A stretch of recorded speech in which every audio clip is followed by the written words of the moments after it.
If you're just starting off on YouTube, trust me, I have made some mistakes that you can easily avoid to set yourself up for success. In today's video, I'm going to be sharing what I wish I knew sooner to avoid some of the growing pains that I experienced on my first month on YouTube. Let's dive in. Before we get into it, I just want to say welcome to the BeSoGuud channel, where we're all about elevating ourselves to be our best, both inside and out. It's so good to have you here. Let's get into it. So mistake number one is not checking your content on TV, desktop, and mobile before you make it go public. It's actually kind of crazy. As of February 2025, more people watch YouTube on their TVs than any other platform. YouTube is claiming 11.6% of view time on TV versus Netflix, that is around 8.2%, I believe is what I saw, which is crazy that people are watching YouTube on their TVs more than they're watching Netflix or other streaming platforms. So one of my initial mistakes that I realized when I watched one of my YouTube videos on my fiance's account, which is linked to our TV, is that I noticed that a lot of the pop-ups or things like that does look really different when you're viewing it on a TV than maybe when you're editing something either on mobile or if you're editing on your desktop. You know, you make the proportions of pop-ups or different visuals that you have in your video according to whatever you're editing on and the size that you're editing on, but it's really a big mistake for you to not check what it looks like across TV, mobile, and desktop, because you want to make sure that your video looks great on all three, because your viewers are watching your video on all three things. Mistake number two is having really bad or just low audio. Having bad audio can just lead someone to immediately click out of your video, which is definitely what you want to avoid. Personally, I'm sure that you, just like myself, there's also a lot of YouTube videos that you may be watching or actually more so listening while you're doing something else. A lot of the times I know that I personally won't even be watching the video for the visuals, but I'm listening to it while I'm cleaning the dishes, while I'm doing laundry, while I'm exercising, anything to where I'm listening just to the audio. So maybe it's not the visual part that is that important, but if a person has bad audio, I can automatically tell you that I will click away from the video, just like you're probably gonna click away from the video if it has bad audio. So it's really, really that important. It's even been proven that people, if they had to pick between quality camera footage versus quality audio, that they would pick quality audio over the footage quality. Obviously you want to have both, but it just shows you how important having good audio actually is. So this is a mistake that I made, even though I knew audio was really important, and I invested actually in these little microphones, which I have the DJI Mic Mini 2, which I can make a separate video on if you want me to review them or just go over how I film my audio. But these are wonderful, and even with these mics, I still made this mistake. I had my sweet dad, who, thank you to my parents for watching all of my videos. You guys are so supportive and I love you. But my dad messaged me after watching one of my videos and he was like, hey, it sounds kind of really low. And at first I was confused because I was like, no, there's no way. Like, I edited it correctly, I reviewed it correctly, I had even listened to it on my phone after I had set it to public. So I even told him, I think it's something on your end, I don't think that's right. But then he listened to it on a different computer monitor and he's like, no, it sounds really low. I've compared it to other videos from other people that I'm subscribed to and your video sounds really low.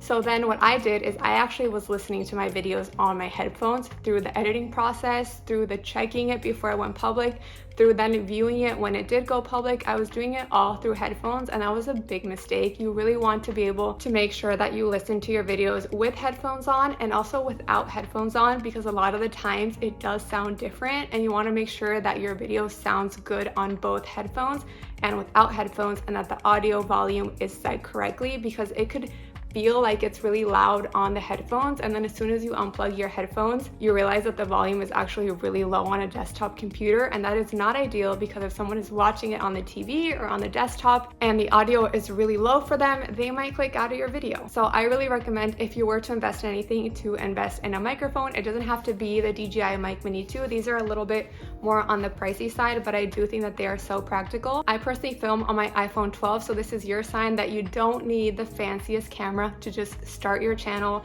Don't allow yourself to create those barriers. Those are really just all excuses that we put up for ourselves. You don't need a crazy camera to start with. You just have to start. You can use your phone. You can invest in good audio. I'll link the DJI mic minis down below if that is something that you want to check out. Mistake number 3 is not checking on a video after it's been uploaded, because there can be YouTube glitches. This specifically happened to me with one of my videos where I had uploaded it and did all the descriptions and everything, and I set it to private for about like 24 hours just to make sure that YouTube got the full HD version and that it had no copyright issues and just that it looked good and everything was good to go. I then manually switched it over to public, which is normally what a lot of creators will do if you don't schedule your content or if you're just trying out which one works best for you. I went in, I manually set it to public, and then I went off and just did whatever I was doing, working on some other things.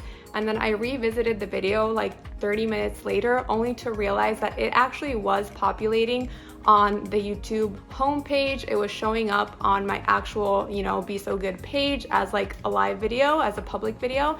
And then I pressed it and it just went to a black screen and it said this video is private. And I'm not gonna lie, this made me freak out for a second, because it takes a lot of work to upload your video, to write the descriptions, to do all of that. And the first few hours of your video and just how YouTube starts to analyze what's going on with it is super important. So I was like, why is this showing up as private when I manually set it to public?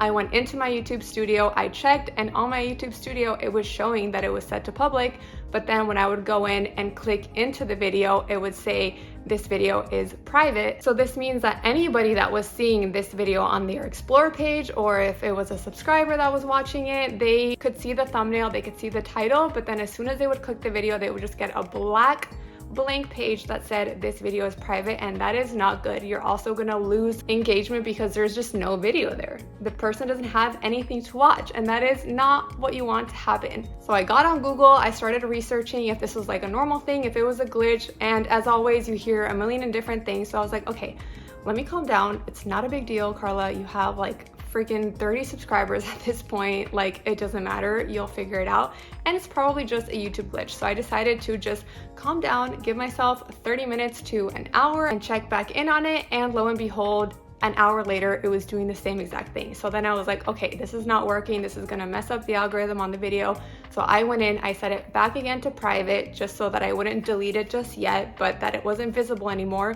And then I re-uploaded the video, I redid the description, the title, and I posted it, and lo and behold, it was fine. This one went public. I don't know what happened with that other video, but there was some glitch there. And in that case, if something like that happens to you, don't wait around, because it's gonna mess up the algorithm of your video. So just go ahead and remove it, whether that's setting it to private and deleting it later on if you don't want it to get messy in your YouTube analytics. I personally ended up deleting it like 2 days after, and the new one did just fine. So if that happens to you, just make sure that you resolve it. And that's why it's so important that whenever you post something and you post your content and you set it to public, always double check after it went public that it uploaded correctly and that people can click on it and that the video is working. And mistake number 4 is just being discouraged by slow growth. We live in a society, where instant gratification is everything. People blow up overnight and make it look really easy, and a lot of people don't show how hard it actually is. And luckily, I think that I mentally, when I went into this,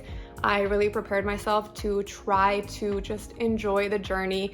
It's something that I personally wanted to do for such a long time. I am so grateful that I'm on month 1 and that I got 62 subscribers. So every single one of you, thank you. I am so grateful to have you here, and I am so excited to keep building this community. When I started this channel, my main goal was to really just try to get better a little bit every day, to try to explore my editing style, my content, try building a community of people that are really like-minded, or that we can just learn things from each other and level up from the inside out, and just have something that allows me to be creative, a creative outlet, something that I can connect with people and hopefully bring some type of value to someone out there through this screen. If that's you and you're watching this, thank you so much for being here. And I really pride myself on going into this with thinking of it as a marathon and not a sprint. I want to savor every single chapter that this YouTube journey has in store for me. I know that there's going to be probably a lot of ups and downs.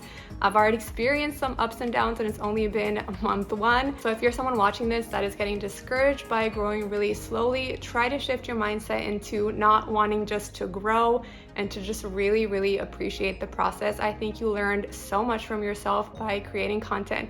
It is so scary sometimes to just talk to a camera and feel like you're literally talking to nobody, or in this case, I have plants on the other side of my camera and I feel like I'm talking to the cameras and the plants, and it's really funny, but I have to remind myself, hey, hopefully there's someone on the other side that's watching this that is resonating with something that you're saying. And ultimately, it's a challenge for myself to do something a little bit outside of my comfort zone, and so far I've found it so rewarding.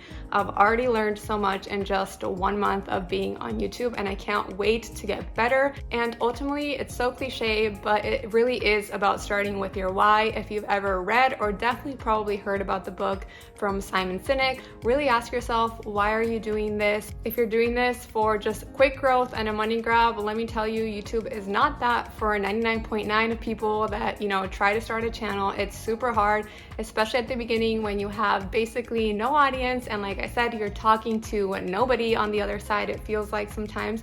But don't get discouraged. Really look deep within and ask yourself why you're doing this. Is this a personal challenge for you? Are you someone that has always wanted to do this, or you feel like there's something of value that you want to be able to share with the world, or you just want to create a space where you can connect with people that are like you? There's so many different reasons that are, I think, way more impactful and just way more fulfilling than just, oh, I want to grow fast. And I think that looking at it from that perspective can really allow you to savor the journey. So yeah, these are some of my personal YouTube mistakes that I've made in my first month. I can't believe it's already been 1 month. Thank you so much for being here. It really means a lot. I know 62 can be like such a little number for some people, but I honestly mentally prepared myself just so that I wouldn't get super discouraged, that I was like, I'm gonna have like 0 to 10 subscribers in my first month, and that's okay. So having 62 of you really honestly means the world to me, so thank you so much. Drop a like if you've learned anything new, or comment below what mistakes you've made or what you would love to learn more about. And if you got any value from this video, please don't forget to give that subscribe button a sweet little tap. I am so grateful to have you here. Keep creating, keep learning, and I hope to see you in my next one.